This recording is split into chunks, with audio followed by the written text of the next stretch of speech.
Hello everyone, I'm Kyle. Today I'll be demonstrating the proper use of a burette in your general chemistry course. A burette can transfer a variable volume of liquid with a high degree of precision. Burettes come in all different volumes and sizes, but in your common locker you have been provided with a 25 milliliter burette.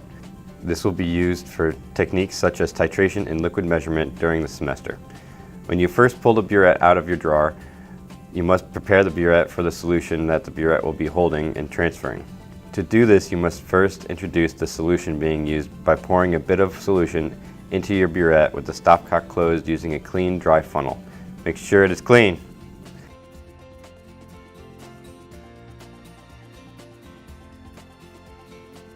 After, be sure to open the stopcock and let some solution go through the tip of the burette into a waste beaker.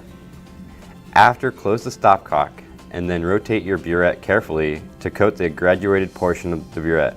After you coat the inside of the burette, carefully invert the burette while opening the stopcock into your waste beaker. Once you have rinsed your burette with the solution, it is time to load your burette to get ready for use. First, fill your burette about halfway with solution.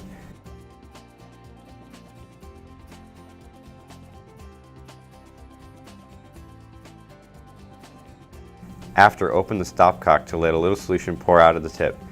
You should then turn the stopcock off and check your burette for any bubbles in the tip. More than likely, you will have a bubble in the tip of your burette. To get rid of any bubbles in your burette tip, you first hold the burette over your waste beaker and open your stopcock to let some solution flow through the tip. After, you want to give the burette a solid shake down to loosen the bubbles to let them flow out of the tip. Close the stopcock and check again for bubbles. If any bubbles persist, repeat the shake step. Once you have all the bubbles out of the tip, you may then support your burette with a burette clamp to the metal stand in your hood.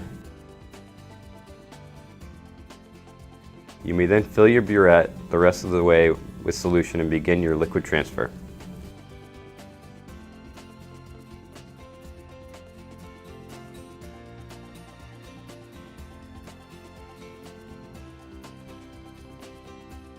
Reading a volume off of your burette will be done at eye level, and the volume read from the meniscus with the aid of a burette reading card.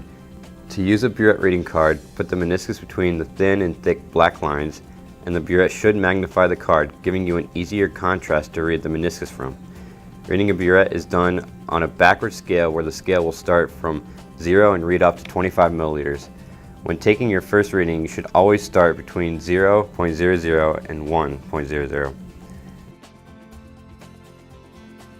When finding the amount of liquid transferred, be sure to always record the initial and final graduations of your transfer. You will then calculate the volume by subtracting the initial from the final volume readings.